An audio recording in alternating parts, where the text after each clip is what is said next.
இறையேசுவிலே பிரியமான சகோதர சகோதரிகளே, உங்கள் எல்லோருக்கும் ஆண்டவராகிய இயேசு கிறிஸ்துவின் பெயரால் காலை வணக்கங்கள் மற்றும் வாழ்த்துக்கள். நான் உங்கள் அகஸ்டின் வேதியர். இன்று ஜூன் மாதம் 3ஆம் தேதி 2026ஆம் ஆண்டு.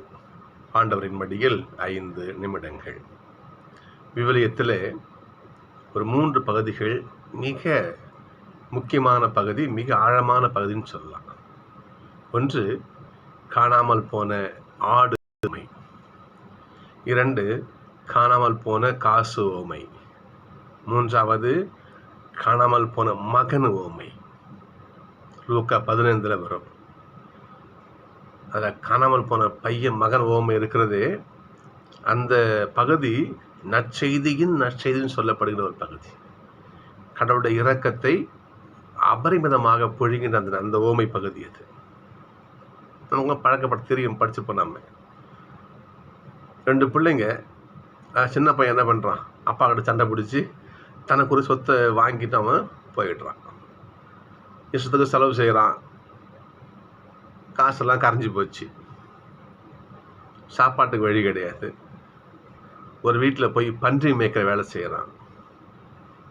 அந்த ஊர்லேயும் பஞ்சம், சாப்பாடு கிடைக்கல அவனுக்கு.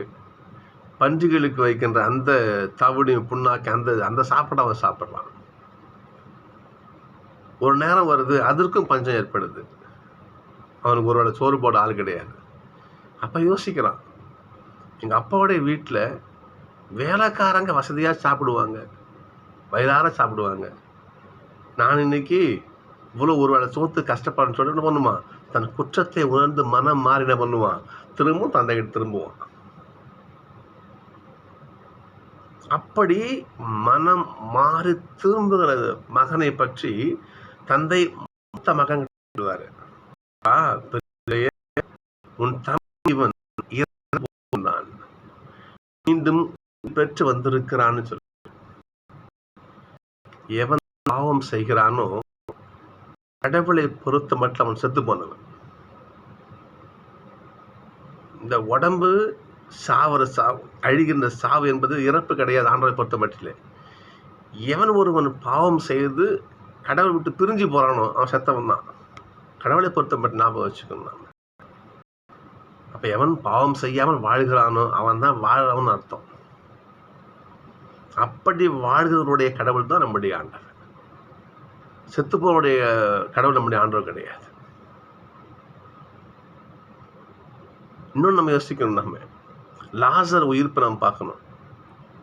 எல்லாம் சொல்லுவாங்க, லாசர் இறந்து போயிட்டான், கடல் அடங்க மாட்டேன், நல்லா ஆச்சு. என்ன பண்ணுவாங்க, நாற்று அடிக்குமான்னு சொல்லுவாங்க. அவருடைய உடம்பு அழுகி போயிருக்குமே அவங்க ஆனந்தத்தை கொட்டுவாங்க. அப்போ யோசனை வார்த்தை பாருங்க பார்ப்போம், நண்பன் லாசர் தூங்குகிறான்னு சொல்லுவார்.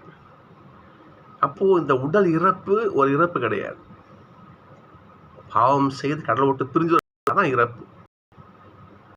தான் அவர் பொறுத்த இறப்பு அதான். அப்போ எவன் பாவம் செய்யாமல் நீதி வாழுகிறானோ அப்பேற்பட்ட வாழ்வுடைய கடவுள் தான் நம்முடைய ஆண்டவர். நற்செய்தி பாருங்க, இன்னைக்கு சதுசேயர்கள் ஒரு அங்க இருந்துச்சு அந்த காலத்துல.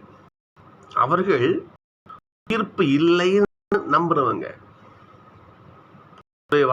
என்ன சாப்பிடுவோம், நல்லா வாழ செத்து போவோம், கிடையாது, அடுத்த உயிர்ப்பு கிடையாது, நம்ம ஆன்மாவுக்கு தன்னை தீர்ப்பு கிடையாது என்று வாழ்கிறவர்கள் அந்த செயர்கள். அவங்க என்ன பண்றாங்க, எப்படியாவது ஏசப்பா பூச்சி, அதாவது பேச்சுல சிக்க வச்சிடணும், நாம அறிவாளின்னு காட்டிக்கணும். என்ன பண்றாங்க, ஒரு கேள்வி கேட்க வராங்க பாருங்க ஏசப்பாட்ட. யூத முறைப்படி ஒரு குடும்பத்தில் ஒரு பெண் வாக்கப்பட்டு போறா வச்சுங்களேன், திருமணம் முடிச்சுட்டு போறா ஒரு பெண்ணு, அவருடைய கணவன் செத்து போயிடுறான். அது அவங்களுக்கு அந்த குழந்தை, அந்த பெண்ணுக்கு குழந்தை இல்லை. அப்படிப்பட்ட சூழ்நிலையில் அந்த கணவருடைய இல்லையா உடன் பிறந்தவர்கள் அந்த பொண்ணு கல்யாணம் பண்ணிக்குவாங்க. இது ஒரு முறை. இதை என்ன பண்றாங்க, சதுசேயர் கேள்வி கேட்குறாங்க பாருங்க பார்ப்போம். போதகரே, ஒரு பொண்ணு கட்டிட்டு போறா, அவருக்கு குழந்தை இல்லை, புருஷன் செத்து போயிட்டான், அத்தனை கல்யாணம் பண்ணிக்கிறான், அவன் செத்து போகிறான். இப்படியே 7 பேர் என்ன பண்ண, அந்த பொண்ணு திருமணம் செஞ்சுக்கிறான். உங்களை கேள்வியை கவனிங்க. செஞ்சுக்கிறா, உலகம் முடியுதுல, எல்லாம் செத்து போயிடுறாங்க. அப்போது விண்ணகத்தில் நீங்கள் உயிர்ப்பு உண்டுன்னு சொல்கிறீங்க பார்த்தீங்களா, அப்படி அவங்க உயிர் தெழுந்து போகின்ற அந்த நேரத்தில் மோட்சத்தில் உங்களுடைய விண்ணகத்தில் அந்த பேர் யாருக்கு பொண்டாட்டியா இருப்பா? எப்பேற்பட்ட கேள்வி பாருங்க. சதுசேயருடைய கேள்வி பாருங்க. யாருக்கு அந்த பெண்? ஏன்னா 7 பேர் அவன் புருஷனா இருந்துக்கிறாங்க இல்லையா? அப்ப யாருக்கு அவன் மனைவியா இருப்பா? அவங்களோட கேள்வி பாருங்க. அவங்களுக்கு உயிர்ப்பு இல்லைன்னு, உயிர்ப்புங்க நம்பிக்கை கிடையாது. அவங்களுடைய கேள்வி இது. பேசப்பட பதில் பாருங்க. இங்க அவருடைய உட்கருத்தை ஆண்டவர் புரிஞ்சுக்கிட்டாரு. எப்பா சதுசேய கூட்டமே, உங்களுடைய கருத்து மிக தவறானது. இந்த உலகத்துல வாழும்போது நமக்கு யாருங்க? அண்ணன் தம்பி சொந்தம். இங்க வாழும்போது சொந்த பந்தங்கள் நமக்கு எல்லாம் மோட்சத்துக்கு போயிட்டாங்கன்னா அவர்கள் வான தூதர்களை போல இருப்பார்கள். எல்லோரும் கடவுளுடைய பிள்ளைகள். இதுல இன்னும் பொண்டாட்டி, இன்னும் புருஷன், இன்னும் பிள்ளை, இந்த வேறுபாடு கிடையாது. ஆன்மா உயிர்த்து போகும். அந்த ஆன்மாவுக்கு சொந்த பந்தம் கிடையாது. அப்போ விண்ணகத்திலே சென்ற அவர்களுக்கு கடவுள் அதிபதியாக இருப்பார். சகோதரர்களே, இந்த உலகம் நேற்றுதான் சொன்னான் நம்மகிட்ட, இந்த உலகம் நம்மை கண்ணியில சிக்க வைக்க காத்துக்கிட்டு இருக்கோம். எப்படி நான் கேள்வி கேட்கலாம், எப்படி இவன் காலம் வரலாம் காத்துக்கிட்டு இருக்கோம். நாம் அறிவு தெளிவோடு ஆண்டவரை பின்பற்றுவது சால சால சிறந்தது. இங்க பாருங்க, எசப்பாவுக்கு எப்படிப்பட்ட கேள்விகளை பாருங்க.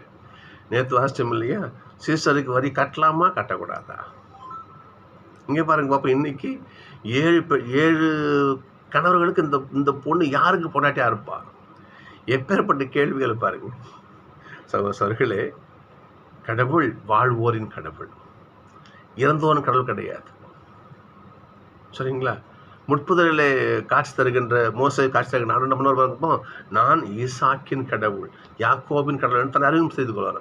ஏன்? அவங்க வாழ்ந்துகிட்டு இருக்கிறாங்க. அவங்க அப்போ வாழ்வோரின் கடவுள் நம்முடைய ஆண்டவர். சகோதரர்களே, கடவுள் சொல்வது போல நாம் அப்படி வாழ்வோர் கூட்டத்தில் நம்ம சேரணும். போயிட்டு நாம அப்படி சேரணும்னா நல்ல பாதையை தேர்ந்தெடுக்கணும், கடவுளின் கரம் பற்றி நடக்கணும். அப்படி நடந்தால் அந்த வாழ்வோர் கூட்டத்தில் நாம் ஒரு பிள்ளையா இருப்போம். சகோதரர்களே, வாழ்வோரின் பிள்ளைகளாக வாழ்ந்து நாம் ஆண்டவரின் கரைப்பிடிப்போம், அவருடைய ஆசீர்வாதத்தை பெறுவோம்.